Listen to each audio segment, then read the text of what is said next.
Hi! Welcome sa aking video diaries. Syempre, for today's video, another video compilation na naman ng atake natin, mga mare.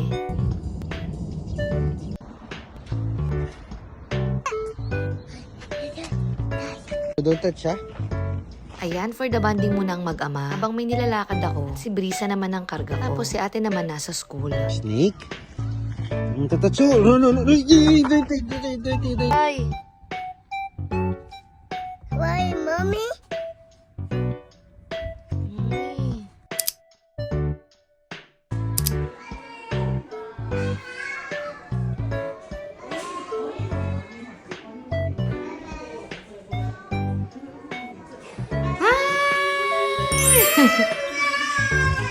So, ayun na nga mga Mars. Tuloy ka na ang chika. Bali, 3 weeks old na si Brisa. At sa loob ng 3 weeks na yun, ang dami ng ganap. Naglabas ko pala ng BOE. Nag-asikaso na kami ng mga kaanik-anik. Tapos, 1 week to 2 weeks. Hindi pa ako makalakad ng maayos, no? Pero ayun, lakad dito, lakad doon. Nag-drive pa nga ang lola mo. Tapos, gusto ko na magtrabaho. Nalaman ng nanay ko. Yung ending, hindi ako nagwagi. Papakamatay daw ba ako?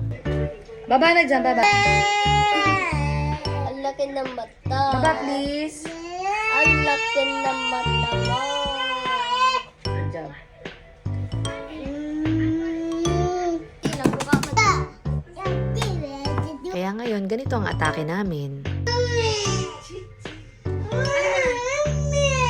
Halika na. Ay, tinan mo, yun, oh. Ay, may mga clouds. So, dali. O, diba? Ang saya lang. Imagine ninyo, meron kang 8-year-old, merong toddler, tapos meron pa akong newborn baby. Wala eh, ginusto mo yan, girl eh. Charot. Meron din si Mami! Tuwang-tuwa na naman ang mga bagets. Dami na namang mga pasalubong at bigay-bigay. Thank you po. Oh, work from home muna ang atake mga Mars. Dahil hindi pa pwedeng umawra, charis. Kaya subukan na lang daw muna ng pasensya ang labanan. Ay, sabaw, sabaw. Sabaw, wow, sabaw.